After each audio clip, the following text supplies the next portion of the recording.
안녕하세요. 결혼을 약속했던 남자친구와는 대학 시절 선배의 소개로 처음 만나게 되었습니다. 선배라고 해봐야 저보다 한 학번 위의 선배였고, 나이 차이도 1살 차이라서 학교 생활하는 동안은 거의 친구처럼 가까이 지내는 사이였어요. 서로 사회생활 하기 시작하고 바빠지면서 연락이 한동안 끊어지게 되었죠. 왜 대학 시절 인맥이 대부분 그렇잖아요. 그런데 제 번호는 어떻게 알았는지 작년 여름쯤에 갑자기 선배한테서 연락이 왔어요. 제가 사는 지역에 마침 자기 친구가 살고 있는데 한번 만나볼 생각 없느냐고요. 여지껏 결혼을 안 했던 걸 알았다면 진작에 소개시켜줬을 거라며 저랑 남자친구 같이 괜찮은 사람들이 혼자 지내고 있는 게 그냥 두고 보기 안타까워서 그러는 거니 한번 만나나 보라고 하더라고요. 사실 저도 결혼 생각이 아예 없어서 이 나이 먹도록 안 하고 있던 건 아니었습니다. 그냥 살다 보면 자연스럽게 인연이 나타날 테고 그렇게 연애하다 결혼하겠지 마음 편히 생각하고 있었는데 그게 한 해 지나고 2해 지나 여기까지 왔던 거였죠. 소식 없이 지내던 선배의 갑작스러운 연락이 당황스러웠었지만 혹시나 이게 제가 생각하던 인연일 수도 있겠다 싶어 그렇게 저보다 1살 많은 남자친구를 소개받게 되었습니다. 그리고 그게 인연이 되어서 저희는 연애를 시작하게 되었고요. 그러다 연애 9개월 차를 넘기면서 결혼을 전제로 하는 진지한 관계로까지 발전하게 되었고요. 저나 남자친구가 벌써 결혼을 했어도 진작에 했어야 할 나이였다 보니 결혼 이야기가 연애한 기간에 비해서 비교적 빨리 나온 편이었지요. 제 나이 36, 남자친구 나이 37으로 주변에 시집장가 안 간 사람이 저희들밖에 없다는 공통점 때문에 그랬나 봐요. 애초에 둘 다 결혼을 염두에 두고 시작한 만남이었다 보니 혹시나 이게 40이 되기 전에 결혼할 수 있는 마지막 기회다 싶어 조금 성급했던 것도 있던 것 같네요. 결혼 이야기가 처음 오가기 시작했던 게 올해 4월이었는데 서로 결혼 생각이 있었던 만큼 길게 끌 이유가 뭐가 있나 싶어 이야기 나오자마자 바로 양가에 서로를 인사시켰어요. 그리고 한 달도 지나지 않아서 양가 상견례까지 끝마치게 되었고요. 상견례도 별 탈 없이 마무리가 되었고 이제 본격적으로 결혼 준비에 들어가면 되겠구나 싶었어요. 저희 집에서는 제 나이가 나이인 만큼 식을 빨리 올렸으면 하는 눈치였고 상견례까지도 별로 걸리지 않았던 만큼 결혼식은 이르면 한 8월쯤, 그러니까 못해도 3개월 내로 올리면 되겠구나 그렇게 생각했어요. 그런데 남자친구가 결혼식을 내년 5월쯤에 올리면 어떻겠냐는 이야기를 꺼내온 겁니다. 상견례 때도 예비시댁에서 결혼을 서둘렀으면 하는 눈치였는데 6개월도 아니고 1년을 미루자니 그게 무슨 소린가 싶었어요. 결혼식을 그때 올려야 하는 이유가 무엇냐 물었더니 남자친구 말이 회사가 지금 엄청 바쁜 시기라서 도무지 시간을 낼 수가 없다는 말을 하더라고요. 특히나 갑자기 직원 3명이 새 직장을 구해 동시에 이직을 하는 바람에 자기까지 따로 시간을 비울 그런 상황이 못 된다고. 회사에서 사람을 당장에 구한다고 해도 회사 생활 적응하는데 시간도 걸릴 테고 지금 준비 중인 프로젝트를 아무것도 모르는 신입한테 맡길 수는 없는 노릇 아니겠냐고. 저보고 이해 좀 해달라는 겁니다. 다른 일도 아니고 돈 주는 회사 일인데 이해를 해줘야 하나 싶다가도 솔직히 이해가 안 가는 부분이 더 많아서 납득이 가지를 않았습니다. 새로 뽑은 직원들이 회사에 적응하는데 시간이 걸리는 건 사실이긴 하지만 결혼식은 보통 주말에들 올리잖아요. 남자친구 회사가 주말까지 출근시키고 그러는 게 아닌데 결혼식 때문에 시간을 도저히 낼 수 없다는 말이 무슨 소린가 싶었어요. 남자친구는 그런 제 물음에 당연히 결혼식은 주말에 올리게 되겠지만 그렇게 되면 신혼여행을 아예 못 가지 않느냐는 소리를 하더라고요. 상황이 안 되면 신혼여행이야 내년에 여유 있을 때 가면 되는 거 아니냐, 고작 그것 때문에 결혼식을 1년이나 뒤로 미루는 게 말이나 되느냐 했더니 남자친구가 하는 말이 결혼하고 1년 지나서 가는 여행이 무슨 신혼여행이냐고, 그건 그냥 여행이지 절대로 신혼여행이 될 수가 없다면서 열변을 토하더라고요. 우리가 나이가 있는데 남자친구한테 그런 소녀 같은 감성이 있는 줄은 몰랐습니다. 그거야 우리 마음먹기 나름 아니겠냐고, 진짜 고작 그런 이유 때문에 결혼식을 1년이나 미루겠다는 거냐고 다시 물은 저의 질문에 남자친구가 그것도 그거지만 결혼 준비하려면 신경 쓸 게 한두 가지가 아니지 않느냐. 스드맨이 식장이니 이런 것도 알아봐야 하고 웨딩 사진도 혼자 찍는 게 아닐 텐데 그때 자기가 시간을 낼 수 있을지 아닐지 모르지 않냐. 드레스 고르는데 혼자 가서 고르고 싶냐. 뭐 이런 여자들이나 신경 쓸 법한 이야기를 하면서 인생에 한 번뿐인 결혼인데 꼭 배우자랑 모든 순간을 함께하고 싶다고 결혼식을 끝끝내 내년으로 미루면 안 되겠냐고 끝까지 고집을 부리더라고요. 끝까지 한치의 양보도 하지 않고 결혼 준비부터 신혼여행까지 모든 순간을 그냥 넘기고 싶지는 않다는데 제가 거기다 대고 나 혼자 결혼식을 올리겠다 할 수도 없는 노릇이었고 그래서 그냥 남자친구가 바라는 대로 결혼식은 내년 5월쯤으로 올리는 쪽으로 이야기가 되었습니다. 그때까지만 해도 이미 늦어버린 결혼, 한 살 더 먹고 한다고 무슨 큰 문제나 생기겠냐. 무더운 8월 여름날에 결혼하는 것보다 남들이 이야기하는 5월에 신부가 되는 게 낫지 않겠나 대수롭지 않게 생각하고 넘겼어요. 결과적으로는 결혼식을 미루게 된 게 이렇게 된 지금에 와서는 신의 한 수나 마찬가지였습니다. 남자친구한테는 저랑 결혼식을 올리는 모든 과정을 함께하고 싶었던 것보다 다른 꿍꿍이 속이 하나 더 있었거든요. 아무튼 결혼식이 미뤄졌다고 해서 결혼 준비까지 미룰 필요는 없었다 보니 차근차근 하나씩 저 혼자서라도 이것저것 알아보기 시작했어요. 남자친구가 말하던 웨딩 사진이나 드레스 시착하는 거야 나중에 시간 맞춰서 하면 되는 거라 생각했고 그 외의 것들은 미리 알아본다고 해서 손해볼 것도 없는 거였으니까요.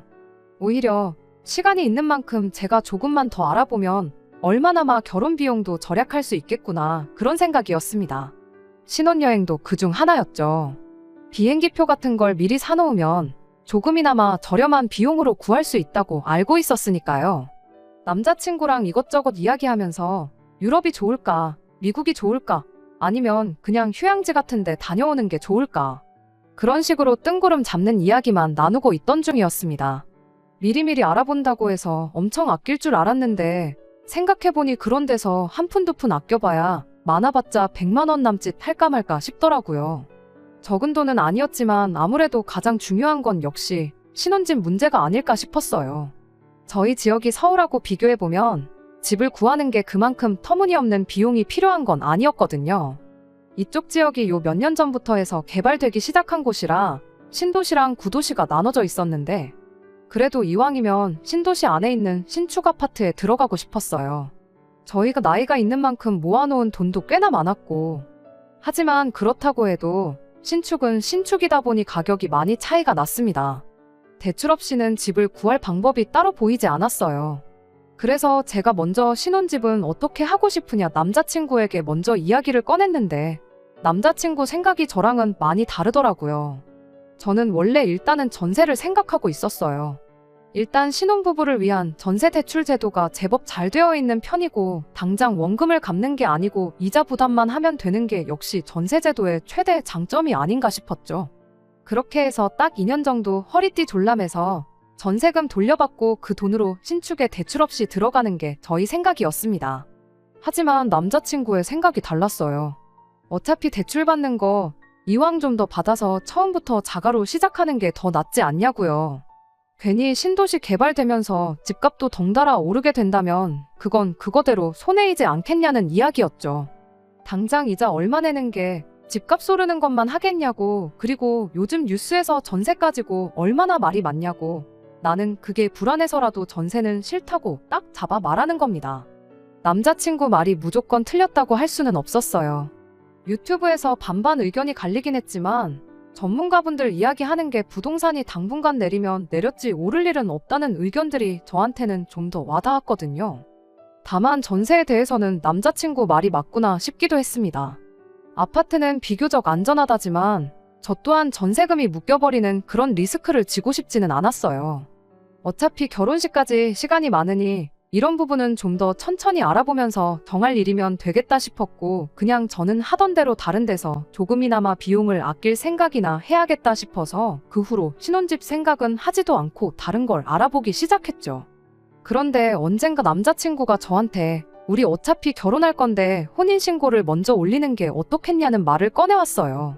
결혼식은 한참 남았는데 그게 무슨 소리인가 했더니 생각해보니 자기가 여지껏 부어놓은 청약도 있고 신혼부부면 청약가점을 받을 수 있으니 훨씬 유리하다고.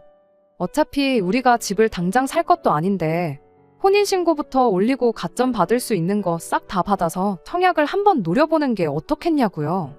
꼭 그 집에서 신혼살림 차릴 필요도 없고 피 받아서 팔기만 해도 그게 돈이 얼마겠냐고 그런 소리를 하는 거예요. 솔직히 제가 듣기에는 솔깃한 제안이었어요. 그래서 혼인신고를 먼저 올리는 쪽으로 분위기가 흘러가고 있었는데 저희 어머니께서 그렇게는 허락을 못한다고 반대를 해오셨습니다. 결혼식까지 한참 남았는데 뭐하러 혼인신고를 먼저 올리냐고, 결혼은 결혼식장 들어갈 때까지, 아니 입장하면서도 모르는 거 아니냐는 말도 못 들어봤냐면서 결사반대를 하셨습니다. 결혼 날짜 최대한 일찍 잡으면 좋겠다던 분이 결혼식 날짜 미뤄진 걸 가지고 엄청 서운해하셨던 분이 왜 갑자기 저렇게 나오시나 싶었죠. 그때가 7월쯤이었는데 원래 생각대로면 다음 달에 식을 올렸지 않았겠냐고. 그런데 결혼식 미뤄졌다고 해서 혼인신고를 안 올릴 이유가 뭐가 있냐고 되물었지만 어머니께서 워낙에 완고하게 나오셔서 어쩔 수 없었습니다. 아직 시작도 안 했는데 벌써부터 저희 결혼 생활이 제대로 흘러가지 않을 거라 생각하시는 건가 싶어서 갑자기 저렇게 반대를 하시는 어머니가 원망스럽기까지 했어요. 하지만 결과적으로는 결혼식을 미룬 것부터 어머니 말을 들은 게 제 인생을 구한 거나 다름이 없네요. 정말 어른들 말 들어서 나쁠 게 없다는 말이 무슨 말인지 이제는 확실히 알 것 같아요. 물론 파혼을 한 지금이야 혼인신고도 안 하고 결혼식도 미뤘던 게 신의 한 수라고 말을 하지만 사실 그때 당시에는 아니었어요. 남자친구는 청약만 당첨되면 우리가 얼마를 아끼고 얼마를 이득 보는지 알지 않냐며 하루가 멀다 하고 말다툼을 했고, 그게 끝이 아니라 남자친구랑 그런 이유로 싸운 날이면 집에 돌아와서도 어머니하고 좋은 이야기가 오갈 리가 없었죠. 집안에서나 밖에서나 싸움만 애대니 스트레스가 정말 이만저만이 아니었어요. 하지만 부모님이 그렇게 반대를 하시는데 별 수가 있었겠나요?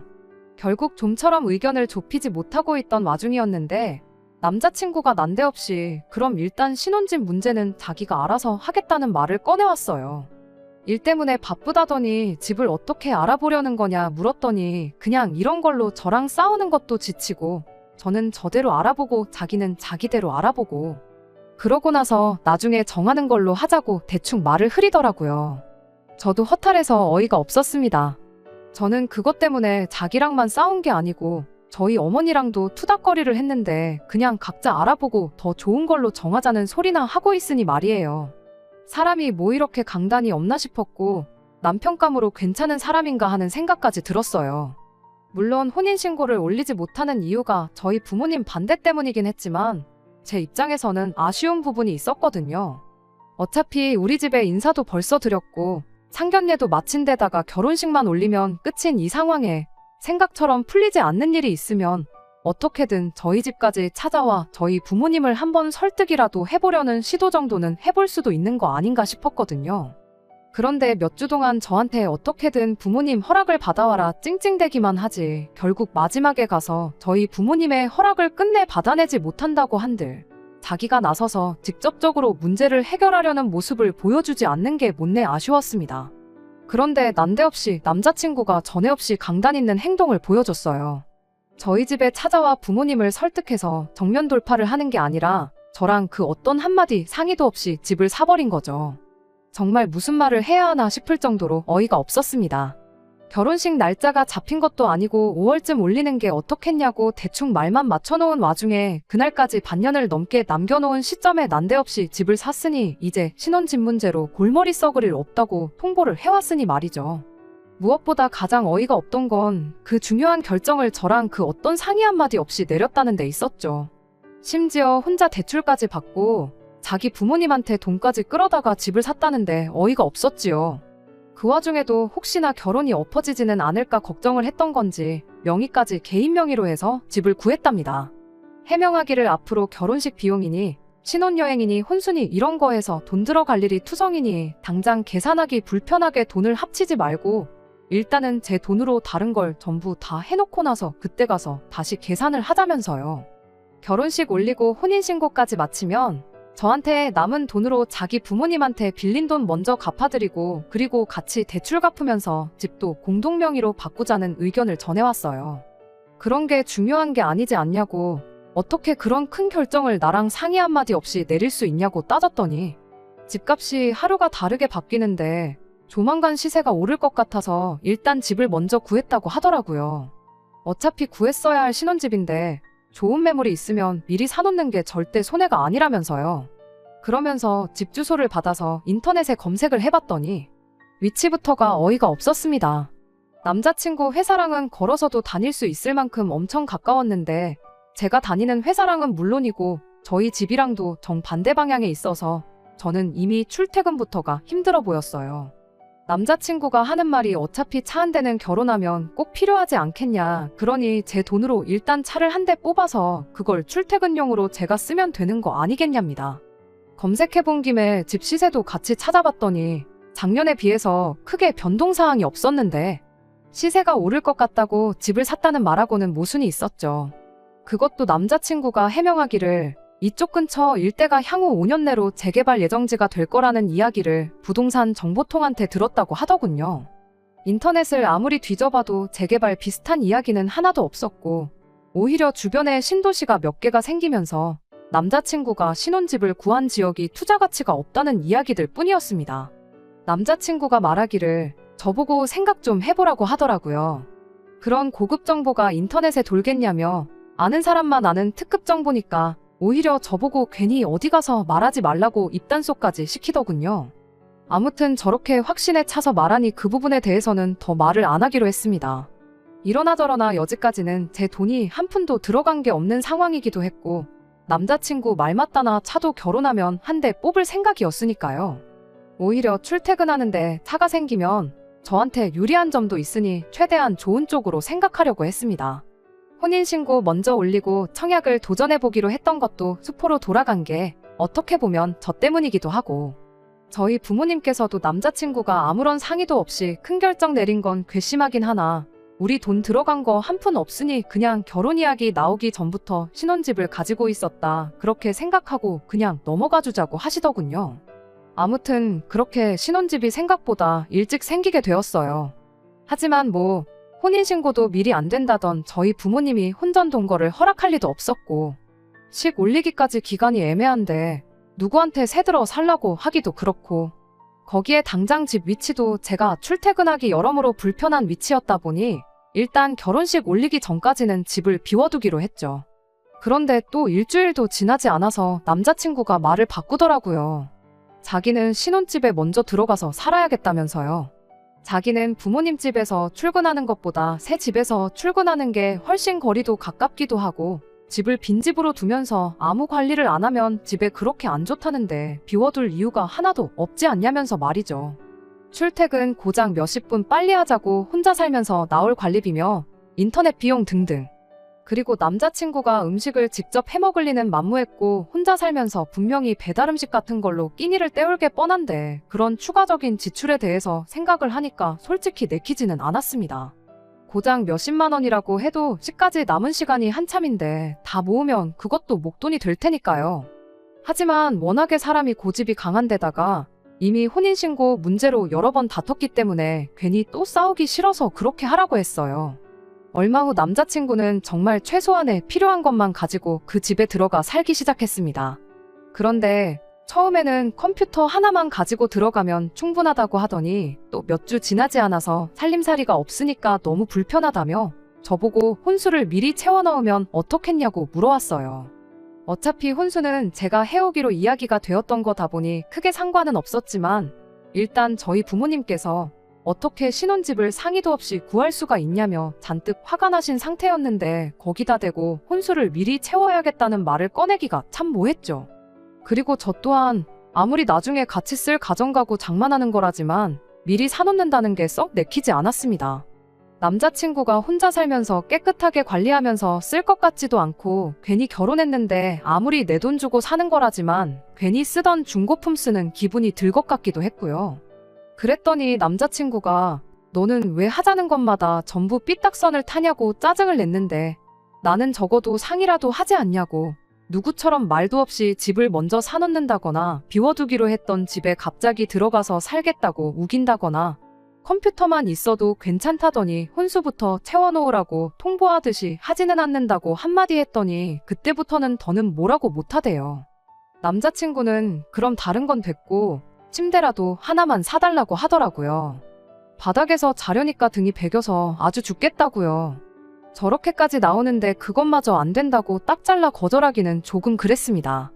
그렇다고 급한 대로 접이식 간이 침대를 사주자니 그건 뭔가 시비를 거는 듯한 느낌이 들기도 하고, 그래서 침대에 대해서는 제가 많이 양보를 해줘야겠다 생각했습니다.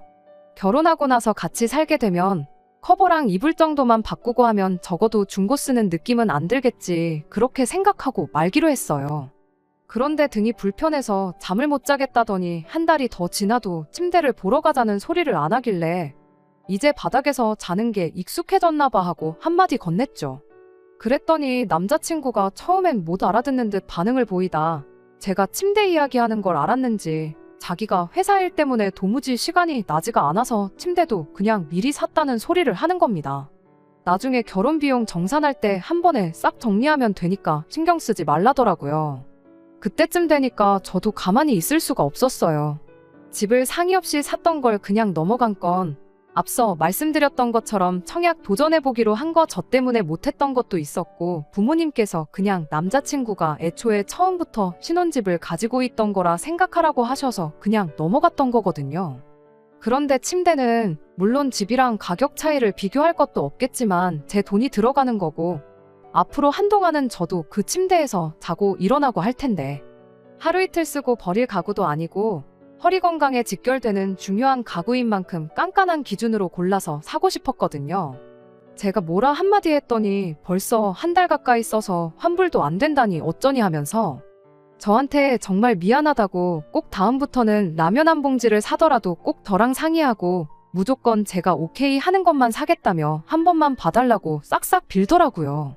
하지만 제 앞에 저렇게까지 싹싹 빈다고 해서 풀릴 화는 아니었어요. 더 이야기하기 싫어서 전화 끊고 혼자서 화를 삭히고 있는데 어머니께서 제가 화가 난 걸 눈치채시고는 무슨 일이냐고 물어오셨죠. 침대 하나만 사달라더니 또 나한테 말 한마디 없이 침대를 샀지 뭐냐며 한탄을 하고 있는데, 어머니께서 신혼집부터 시작해서 침대까지 뭔가 촉이 안 좋다고 하시면서 한번 확인을 해봐야 하는 거 아니냐는 거예요. 저는 그때까지만 해도 어머니가 너무 오버하시는 건 아닌가 싶었어요. 사실 따지고 보면 신혼집 마련해놓고 혼수 채우는 과정에서 트러블이 생긴 건데, 결혼 준비하면서 이런저런 문제로 다투는 사람들이 많다던데 저도 그중 한 경우라고 생각했거든요. 그런데 어머니께서는 자꾸 남자친구가 뭐 도박에라도 빠진 거 아니냐, 두 집 살림 하고 있는 건 아니냐 하면서 자꾸 말도 안 되는 상상을 하고 계시니 쓸데없는 걱정을 하고 계시는 거 아닌가 그렇게 생각했죠. 그런데 어머니께서 자꾸만 어른 말 들어서 나쁠 거 하나 없다고, 세상에 정말 상상을 초월하는 별의 별 사람이 다 있으니 확인해보는 게 어려운 거 아니지 않냐고, 자꾸만 남자친구가 무슨 속내로 자꾸 아무 상의도 없이 저러고 있는지 알아보라고 저를 닥달을 하셨죠. 그래서 어머니 말대로 하루 회사 휴가 내고 그냥 무작정 남자친구한테 연락 안 하고 구했다는 신혼집으로 찾아갔어요. 정말 집도 어디서 이런 집을 찾은 건지 대중교통으로만 가려니 까마득해서 가까운 지하철역에서 그냥 택시를 타고 가야 했습니다. 그런데 아파트 이름만 들어서 어디인지 몇 동인지만 알았지 정확한 호수를 모르고 있었어요. 그래서 남자친구한테 나 집 구경 왔는데 몇 초인지 비밀번호는 뭔지 좀 알려달라고 전화를 했죠. 그랬더니 남자친구가 전화기 너머로 쩔쩔매면서 연락도 없이 오면 어떡하냐고 엄청 곤란해하는 겁니다.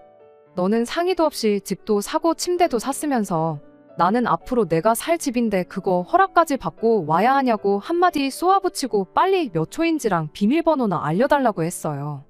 그랬더니 남자친구가 잠깐만 기다리라고 하고는 전화를 끊더라고요. 곧바로 다시 전화를 걸었더니 받지도 않았고요. 그때부터는 어머니가 말한 안 좋은 촉이라는 게 뭔지 알겠더라고요. 정확하게 뭔지는 모르지만 꿀리는 게 있으니 저러겠구나 싶었고, 머릿속에는 상상할 수 있는 최악의 상황들을 생각하게 되었어요. 이를테면 저희 어머니가 상상했던 것처럼 도박 같은 걸로 전 재산 날려놓고 어떻게 안 되겠으니 아무 아파트나 찾아서 집 샀다고 뻥을 쳤다던지, 아니면 저랑 결혼하기 전까지 해서 저 모르게 뭐 전에 만나던 여자친구랑 동거를 시작했다던지 하는 것들이요. 몇 번을 다시 전화를 해도 받지를 않으니까 저도 오기가 생겨서 누가 이기나 보자고 정말 신호가 끊기자마자 계속해서 남자친구한테 전화를 걸었어요. 그렇게 한 20분 정도 수십 통의 전화를 하고 있는데 단지 안으로 웬 택시 한 대가 들어오더니 남자친구가 거기서 헐레벌떡 내리더군요. 남자친구는 무슨 일이라도 있었냐는 듯 저한테 미리 연락이라도 하지 그랬냐며 우리 같이 살 신혼집인데 집 구경은 꼭 자기가 같이 시켜주고 싶었었다며 그래서 저를 밖에서 기다리게 만든 거랍니다. 급하게 회사에서 나오느라고 핸드폰을 두고 나와 전화도 못 받았다는 거예요. 회사 일 때문에 잠깐의 짬도 못 낸다던 인간이 제가 집까지 찾아왔다는 소식에 저렇게 헐레벌떡 나타나니 이젠 진짜로 이 사람을 믿을 수가 없었어요. 그래서 그 집 좀 보여달라고 남자친구를 앞장 세웠죠. 남자친구는 혼자 횡설수설 떠들면서 제가 올 줄 알았으면 집 좀 치워놓고 그랬을 거라니 어쩌니 하면서 분위기를 환기시키려고 애를 쓰더군요. 남자친구가 비밀번호 눌러 문을 열자마자 제가 먼저 들어갔어요. 신발장에 남자친구가 쓰는 쓰레빠 하나 말고는 없긴 했는데 침대랑 컴퓨터 한 대만 있을 줄 알았던 집에 어디 중고시장에서 구해왔는지 집 크기에 어울리지 않는 추레한 소파 하나, 오래된 TV 한 대가 바로 거실에 보이더군요. 낡아빠진 냉장고며 나름 살림살이를 채워놓은 게 이 인간이 어디서 버리는 거 얻어와서 진짜 두 집 살림을 차린 건가 싶었죠. 남자친구한테 침대 있는 방은 어디냐고 묻자마자 곧바로 안방문을 벌컥 열어 제꼈는데 침대라고 하나 커다랗게 방의 절반 가까이를 차지하고 있는 게 어이가 없게도 돌침대더라고요. 바닥에서 자는 게 등이 베겨서 죽겠다더니 무슨 돌침대를 샀냐고 따졌는데 장기적으로 허리 건강 생각하면 돌침대만한 게 없다니 어쩌니 하면서 또 혼자 쩔쩔 매는 겁니다. 방의 절반 가까이를 차지하고 있던 돌침대에 시선을 빼앗겨서 생각도 못하고 있었는데 방 안에 장롱하며 화장대까지 다 들어있었어요. 장롱도 어디서 누가 쓰던 걸 얻어온 건지 낡아빠진 장롱이었는데 안에 있는 옷까지 보면 이 인간이 정말 두 집 살림을 하고 있는 건지 알겠구나 싶어서 문을 활짝 열었는데 세상에 장롱 안에 이불로 무언가 덮어져 있었는데 그게 난데없이 꿈틀대더라고요. 처음에는 뭔 시커먼 게 꿈틀대서 저도 모르게 꾀액하고 비명을 질렀는데 순간 이놈 이거 잘 걸렸다 싶어서 곧바로 이불을 들쳐버렸죠. 그런데 이불을 걷어내니 거기에 예비 시어머니랑 예비 시아버지가 장롱 바닥에 마주보고 쪼그려 앉아서 앉아있더라니까요. 남자친구한테 제가 욕짓거리를 하면서 이게 지금 무슨 상황인지 설명해보라고 대번에 소리를 질렀죠.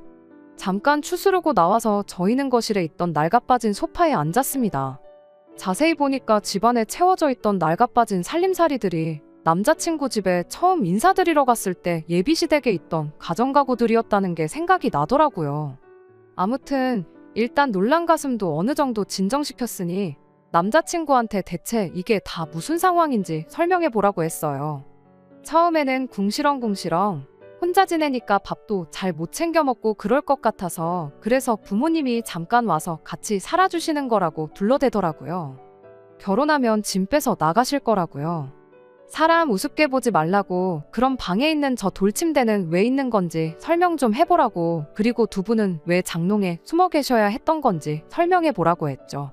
방에 있는 장롱하며 화장대하며 옮기기도 힘든 돌침대까지 놓아드린 걸로 봐서는 정황상 이미 안방을 예비 시부모님이 쓰고 있던 건 누가 봐도 뻔한 상황이었는데 그런 뻔한 거짓말 하지 말고 솔직히 말하라고 했습니다. 그러니 그제서야 실토를 하더군요. 어차피 부모님 모시는 건 아들목 아니겠냐며 나중에 언제가 되었든 모시고 살게 될 테니 미리 모셔온 거라고요. 살고 계시던 집을 팔아 이 집을 사는데 돈을 보태주셨으니 같이 살아도 되는 거 아니겠냐며 얼토당토하는 소리를 하더라고요. 그깟 대출 얼마 받는 게 싫어서 내가 결혼하자마자부터 시부모님을 모시고 살 거라 생각했냐고 애초에 내가 원하던 집도 아니었는데 이참에 잘 됐다고 투자가치 좋은 새 집에서 부모님 모시고 어디 한번 잘 살아보라고 한마디 해주고 파혼 선언하고 집에 돌아왔습니다. 집에 와서 부모님께 이 이야기를 전했더니 어머니가 그럴 줄 알았다고 바쁘다는 핑계 대면서 결혼식 미룰 때부터 뭔가 꺼림직했다고 하시더라고요. 그래서 혼인신고 올리는 것부터 안 된다고 반대를 하셨던 거고요. 그냥 그 안 좋은 초기 기후일 수도 있고 제 나이도 나이였다 보니 결혼하지 말라고 직접적으로 말은 못하겠어서 조금 더 상황을 지켜보고자 그러셨던 건데 집을 상의도 없이 구했을 때까지는 그러려니 했지만 그 뒤로도 하는 꼴 보아하니 무슨 꿍꿍이 속이 있어도 필시 있겠다 싶으셨답니다. 그 말을 들으니 정말 한치의 의심도 하지 않고 오히려 혼인신고 먼저 못하게 하던 어머니를 원망했던 제가 다 한심해지더라고요. 그래도 거기서 부모님 안 모시기로 하자고 결혼 준비마저 다시 시작한 게 아니고 파혼 선언하고 딱 잘라내고 온 건 참 잘했다고 해주셨어요. 정말 쥐구멍이 있다면 들어가서 숨고 싶을 정도였습니다. 아무튼 그렇게 파혼하게 되고 얼마 지나지 않아서 남자친구를 소개시켜줬던 선배랑 만남을 가졌어요. 그런데 어이가 없는 건 선배 또한 남자친구가 여지껏 그 나이 먹도록 결혼을 못했던 이유가 꼭 결혼하면 부모님을 모시겠다는 그 고집을 꺾지 않아서 그렇게 되었던 거라는 사실을 알고 있더군요.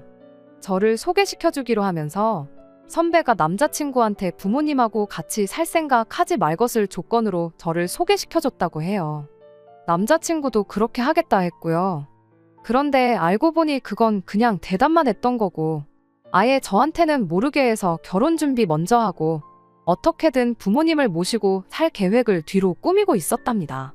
결혼식을 미룬 것부터가 신혼여행이고 뭐고 그런 것 때문이 아니라 시부모님을 모시고 살 수밖에 없는 환경을 만들기 위해 시간벌이를 했던 거였어요. 혼인신고를 먼저 올리자는 것도 그 계획의 일부였겠지요. 한번 혼인신고 올리면 물을 수 없는 거다 보니 나무꾼이 선녀 날개옷 숨겨놓았던 것 마냥 어떻게든 제가 빠져나갈 구멍을 시작부터 숨겨놓을 속셈이었던 거예요.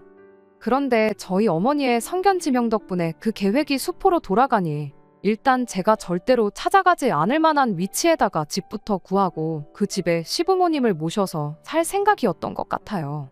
그 과정에서 들키면 어쩔 수 없나 생각했나 본데 제가 예상외로 순순히 넘어가니까 한술 더 떠서 부모님 쓰실 돌침대 하나 욕심부렸던 거고 그 덕분에 저한테 꼬리를 밟히게 되었던 겁니다. 남자친구가 그런 개수작을 꾸미고 있던 것도 어이가 없지만 진짜 어이가 없는 건 부모님을 꼭 자기가 모셔야겠다는 생각을 하고 있는 사람이란 걸 저한테 귀뜸을 해주기는커녕 다 알고 있었으면서 말 한마디 안 하고 오히려 그 사람하고 자리까지 만들어준 이 선배였어요. 내가 뭐 학교 다닐 때 선배한테 잘못했던 거라도 있냐? 무슨 억하심정이 있어서 그런 사람을 소개시켜준 거냐 했더니 남자친구가 이번엔 절대로 부모님 모시고 살겠다는 이야기를 꺼내지 않을 거라고 자기랑 약속을 했다고. 다른 건 모르겠고 40 넘기 전에 결혼만 할 수 있게 해달라고 그러면 자기 양복도 한 벌 뽑아주고 그러겠다고 하는 걸 보니 이번엔 진심인 것처럼 보여서 그 말을 믿고 해준 거라는데 강아지가 똥을 참지. 여태껏 부모님 모시는 문제로 결혼을 몇 번이나 무산시킨 인간이 이번엔 잘도 그랬겠다며. 고작 양복 한 벌 받겠다고 내 인생을 구렁텅이로 빠뜨리려고 했던 거냐고. 그렇게 안 받는데 선배도 정상은 아닌 것 같다 말하고 앞으로 평생 연락하지 말라 한마디 해주고 자리에서 일어났습니다. 저도 나이가 나이다 보니 괜히 분위기에 휩쓸려 결혼이란 두 글자에만 연연하고 정작 봐야 할 건 못 보고 있었던 것 같아요. 그나마 어머니 말 들어서 제 손으로 팔자 꼬을 뻔한 거 직전에 멈출 수 있었네요. 36, 40 다 되어가는 나이니만큼 저도 제 앞가림 할 줄 아는 어른이라 생각했는데 아직 한참 멀었나 봅니다. 끝까지 들어주셔서 감사합니다. 오늘의 사연은 여기까지입니다. 구독과 좋아요, 알람 설정 부탁드리고 더 좋은 사연으로 다시 찾아뵙겠습니다. 감사합니다.